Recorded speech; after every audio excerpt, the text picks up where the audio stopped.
শেষ বয়সে পয়গম্বর ইব্রাহিম দোয়া করে একটা সন্তান পাইলেন, ছেলে সন্তান হাজেরা আলাইহিস সালাম থেকে ইসমাইল।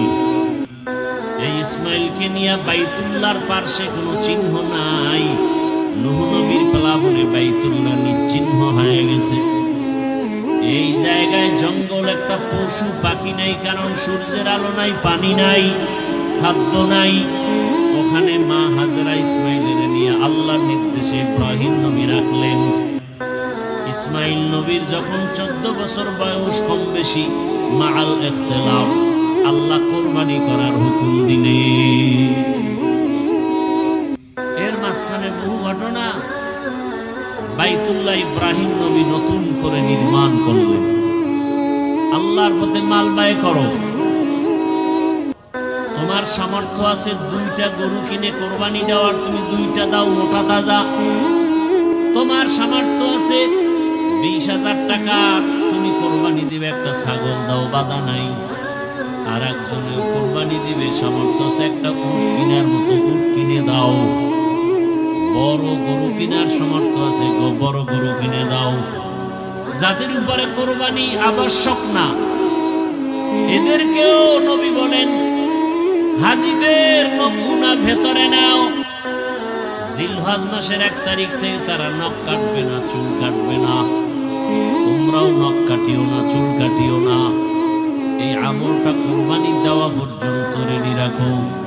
বাইতুল্লাহর হজে যদিও তুমি হাজী হতে যেতে পারো নাই, আল্লাহ তোমাকে বরকত দান করবেন। আর নামাজ আদায় করে আল্লাহর দরবারে কান্না করো, দোয়া করো, হে আল্লাহ, যেই বাইতুল্লাহ এত দামি ঘর, যে এরিয়ায় গিয়ে একবার আল্লাহ বললে 1 লক্ষ বার আল্লাহ বলার সওয়াব, একটা সিজদা দিলে 1 লক্ষ বার সিজদার সওয়াব। এত দামি ঘর যেখানে গেলে গুনাহগার আর গুনাহগার থাকে না, ওই বাইতুল্লাহ যাওয়ার তৌফিক দাও। ও আল্লাহ, নবীর রওজা জিয়ারতের তৌফিক দাও। যেতে না পারলে অন্তত আল্লাহ নবীর আদর্শওয়ালা বানায় দাও। বাইতুল্লাহ যারা গেছে তাদের নমুনা অর্জনের ব্যবস্থা করে দাও। নবীজি বলেন, আমি মেরাজের রাত্রে গেলাম, প্রত্যেক আসমানে 2টা দরওয়াজা, দরওয়াজার মধ্যে নূরের তৈরি তালা লাগানো। আমি জিবরাইল সহ সেখানে গেলাম, ঢুকলাম তালা খুলিয়া। এভাবে যাইতে যাইতে 7 আসমান দেখলাম। ওই পৃথিবী নামক মধ্যখান জায়গা, যেখানে মাটির চামড়া দিয়ে আদমকে বানালেন, ওই বরাবর 7 আসমানের উপরে একটা কাবা আছে। ওটারও ফেরেশতাদের কাবা, নূরের তৈরি বাইতুল মামুর। মুহূর্তে মুহূর্তে 70,000 ফেরেশতারা তাওয়াফ করে। একবার যারা সুযোগ পাবে কিয়ামতের আগে আর তাদের সিরিয়াল আসবে না। কি পরিমাণ ফেরেশতা আল্লাহ বানায় রাখছেন। ফেরেশতারা বললেন, হে মালিক, আমরা যে তাওয়াফ করি বাইতুল মামুরের, এই তাওয়াফের বরকতে আমাদের মাফ করে দাও। কথা বুঝতেছেন আমার, না খারাপ লাগতেছে আপনাদের?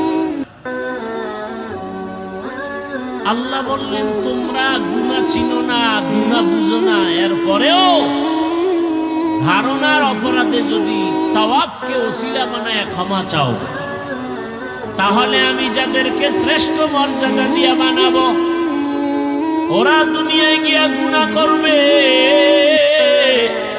হাতের গুনাহ, চোখের গুনাহ, জবানের গুনাহ, তাদের জন্য তো একটা ক্ষমার ব্যবস্থা করা দরকার। ও জিবরাইল, যাও, ওই চামড়া যেখান থেকে আনছো, আজরাইল আনছো, ওখানে গিয়ে একটা ঘর বানাও বাইতুল্লাহ। আর সাক্ষী থাকো, আমার ওই বাইতুল্লাহ যারা তাওয়াফ করে ক্ষমা চাইবে, আমি তার জীবনের সব গুনাহ মাফ করে দিব। আতিনা ফি দারে দুনিয়া না হাসান, আতিনা ফি দারে উকবা না হাসান, ইয়া গিয়াসাল মুস্তাগীসিন نهدنا الافتخار بالعلوم والغنى ہر گوری دینے کو تو تیار ہے جو نہ مانگے اس سے تو بیزار ہے মানুষের গুনাহ ক্ষমা করানোর জন্য আল্লাহ বানাইলেন বাইতুল্লাহ ঘর দুনিয়ার মধ্যখান জায়গা মক্কা নগরীতে আল্লাহ ঘরটা বানায়া ওয়াদা করে দিলে এই ঘর তওয়াফ করলেই তার গুনাহ মাফ হবে এটা কেমন বরকতের ঘর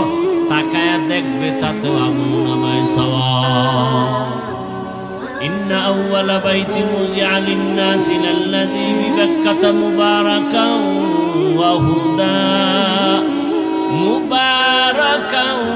وهدى للعالمين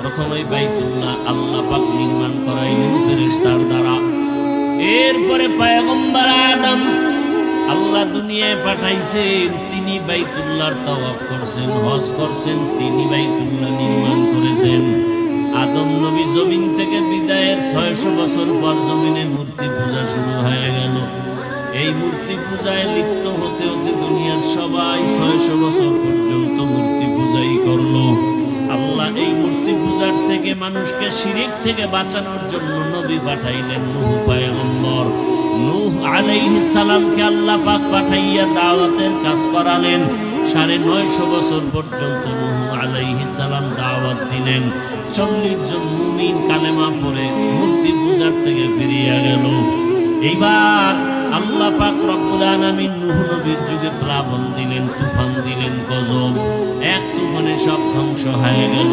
কাবাটাও নিশ্চিহ্ন হয়ে গেল নূহ নবীর 3 সন্তান সাম হাম ইয়াফাস এই 3 জনের দ্বারা পুরো দুনিয়া আবার নতুন করে সাজানো হলো তারা একটা শহর বানাইলেন ইরাকের অন্তর্গত শহরের নাম শহরে বাবেল ওই শহরে এক সময় এক বেঈমানের আবির্ভাব হলো নমরুদ বাবেল শহরের ক্ষমতা নিয়ে জুলুম অত্যাচার শুরু করলো সেই জুলুমকে বন্ধ করার জন্য আল্লাহ আরেকজন নবী পাঠাইলেন ইব্রাহিম আলাইহিস সালামকে দিয়া আর আমাদেরকে আল্লাহ সৃষ্টি করলেন তার ইবাদতের জন্য সেই ইবাদত করার জন্য মানুষ পাঠাবেন এখনো পাঠান নাই আল্লাহ ইবাদত করার ঘর আগে বানায় দিলেন বাইতুল্লাহ মক্কা নগরীতে বর্তমান আরবি জিলকদা সামনে যুলহিজ্জা হজের মাস এ কারণে আমি আয়াতটা নিয়েছি এবং সে বিষয়ে কিছু আলোচনা করার ইচ্ছা পোষণ করেছি তৌফিককে দিবেন হজ কাকে বলে হজের শাব্দিক অর্থ হলো ইচ্ছা করা শরীয়তের পরিভাষায় হজ বলে নির্দিষ্ট সময়ে নির্দিষ্ট জায়গায় গিয়ে আল্লাহর সন্তুষ্টি অর্জনে তার হুকুম পালন করার নাম হজ ইসলামের 5 স্তম্ভের মধ্যে হজ একটি স্তম্ভ প্রথম হলো কালেমা বা ঈমান নামাজ রোজা যাকাত হজ কথাগুলো খেয়াল করে শুনবেন দিলের কান দিয়ে মোবাইলে না মোবাইল চরিত্র নষ্ট করার একটা যন্ত্র মোবাইল জাহান্নামে দ্রুত নিয়ে যাওয়ার একটা যন্ত্র 24টা ঘন্টা যারা মোবাইল নিয়ে ব্যস্ত থাকেন বেহেশতের বাগানে এসে 1টা ঘন্টা কি মোবাইল থেকে নিজেকে দূরে রাখা যায় না কপাল এত খারাপ এই 1টা ঘন্টা মোবাইল হাতে না নিলে কি ক্ষতি হবে আপনাদের 24টা ঘন্টাই তো মোবাইল নিয়ে পড়ে থাকেন চোখের গুনাহ হাতের গুনাহ জবানের গুনাহ অন্তরের গুনাহ করেন সারা রাত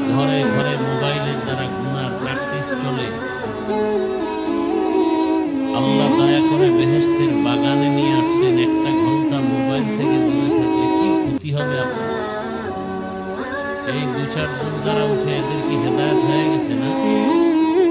না বিড়ি টানতে যায়? বয়ান শুরু করতে পারলাম না, এর মধ্যে ব্যারাম শুরু হয়ে গেছে। কপাল খারাপ,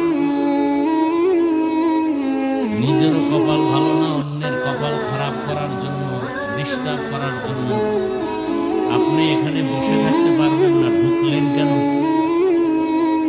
বাহিরে দাঁড়ায় দাঁড়ায় বয়ান শুনেন,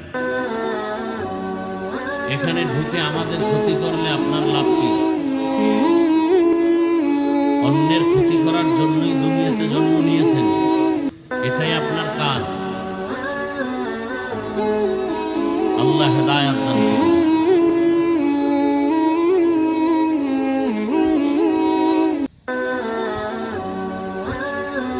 ইসলামের 5টি স্তম্ভ, ঈমান, ঈমানের বিষয়ে অনেক বয়ান কোরআন হাদিসে আছে, বাকি ঈমানের নামে কোনো সূরা নাই।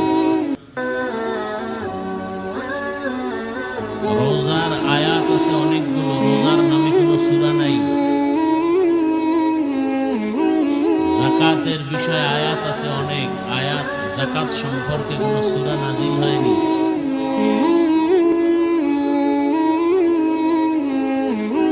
নামাজের অনেক আয়াত আছে, নামাজের কোনো সূরা নাই। কিন্তু হজ এমন একটা আমল, এত গুরুত্বপূর্ণ যে হজের নামে কি আছে? কথা বলেন না কেন? সূরা আছে। নামাজ আপনি যেখানে মনে চায় সেখানে আদায় করবেন, হয়ে যাবে। সফরে থাকেন, নামাজ আদায় করেন, হবে। রোজা আদায় করেন, হবে। যাকাত আদায় করেন, হবে। হজ হবে। হজের জন্য নির্দিষ্ট সময় লাগবে, নির্দিষ্ট জায়গা লাগবে। অতএব হজের গুরুত্ব অনেক বেশি।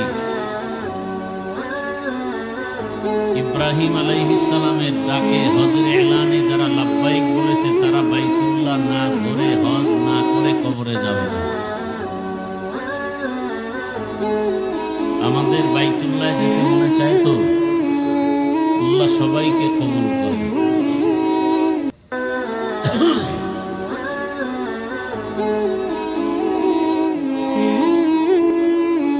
নারী পুরুষ,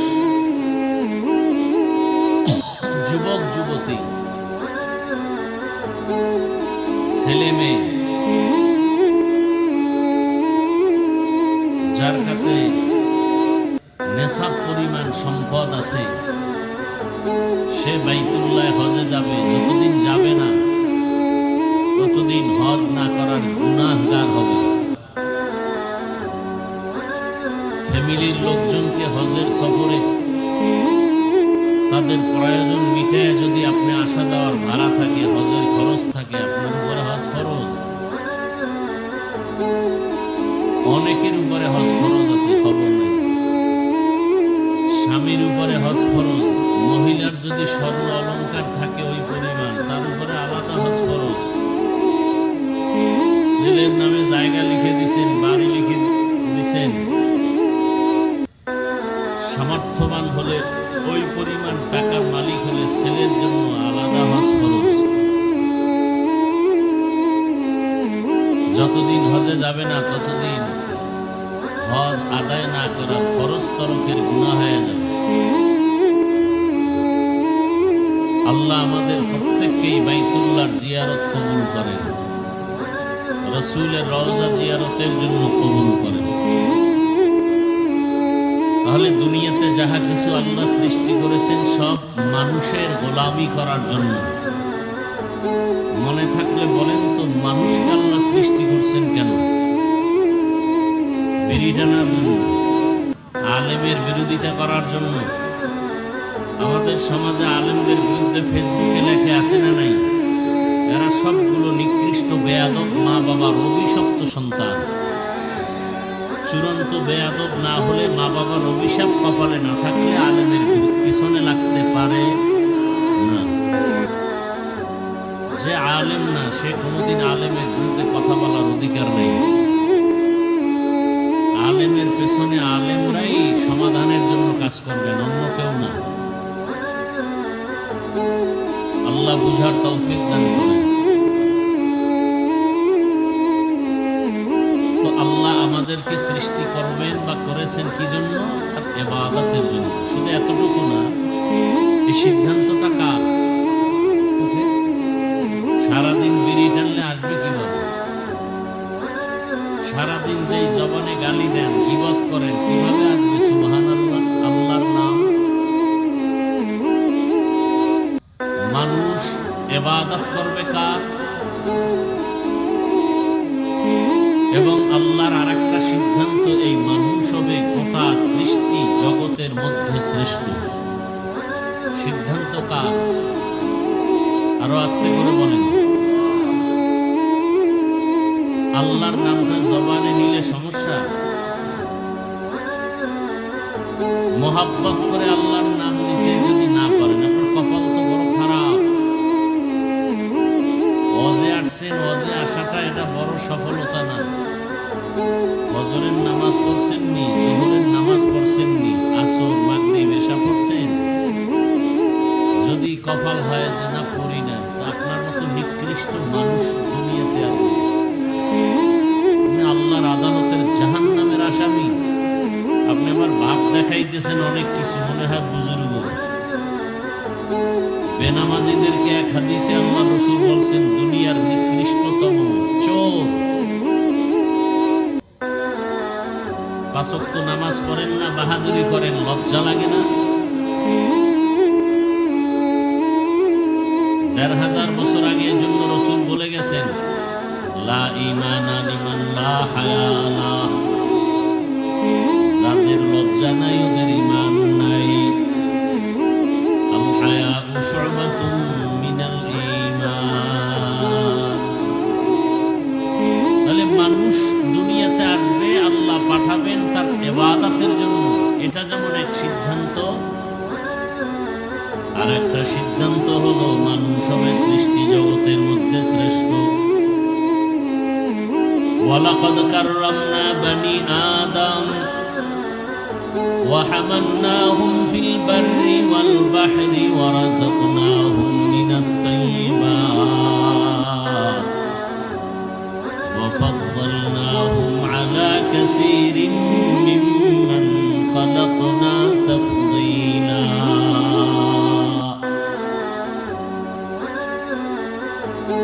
আল্লাহ তাআলা স্থায়ী সিদ্ধান্ত করে ফেলেছেন, জমিনের মধ্যে মানুষ ইবাদতের জন্য আসবে। এবং এটাও আল্লাহর ফাইনাল সিদ্ধান্ত, মানুষ হবে সৃষ্টি জগতের ভেতরে শ্রেষ্ঠ। আল্লাহ তাআলা বলেন, বনি আদমকে আমি সৃষ্টির শ্রেষ্ঠ মর্যাদা দান করেছি। বনি আদম, দুনিয়াতে চলার জন্য আমি জমিনে রাস্তা করেছি, পানির মধ্যে রাস্তার আয়োজন করে দিলাম। আমি আল্লাহ গর্তের পিপিলিকার খানাও দেই। আমি আল্লাহ উড়ন্ত পাখির খানার ব্যবস্থাও করি। সমুদ্রের ভেতরে 1000 ধরনের মাছ, এগুলোর খানার ব্যবস্থাও আমার আল্লাহ করেন। জঙ্গলের 1000 প্রাণীর খানা একমাত্র আমার আল্লাহ ব্যবস্থা করেন। তবে মানুষের খানাও আল্লাহ দেন। অন্য প্রাণীর চেয়ে মানুষের খানা বেশি ভালো, বেশি পিওর, বেশি পবিত্র, বেশি মজাদার। গর্তাওয়াকুল মিকুনিহা সবহ শাম। গর্তাওয়াকুল মিকুনিহার সবহ শাম। মিরাসানাত رزق تو ازلا مقام جزبہ حق چیز مخاز ان سجا فضل او عمست در جملہ جہاں। মানুষের চলার পথ, সাপ চলে, সাপ, ওদেরও রাস্তা আছে না নাই? তবে মানুষের চলার রাস্তা বড় রাজকীয় রাস্তা, বড় শান্তির, বড় ভালো। কারণটা কি? আমি আল্লাহ মানুষকে বড় শ্রেষ্ঠত্ব মর্যাদা দান করেছি, এজন্যই মানুষের এত সুন্দর আয়োজন। মানুষের খানা অন্য প্রাণীর খানার থেকে বড় দামি, বড় পিওর, বড় মজাদার।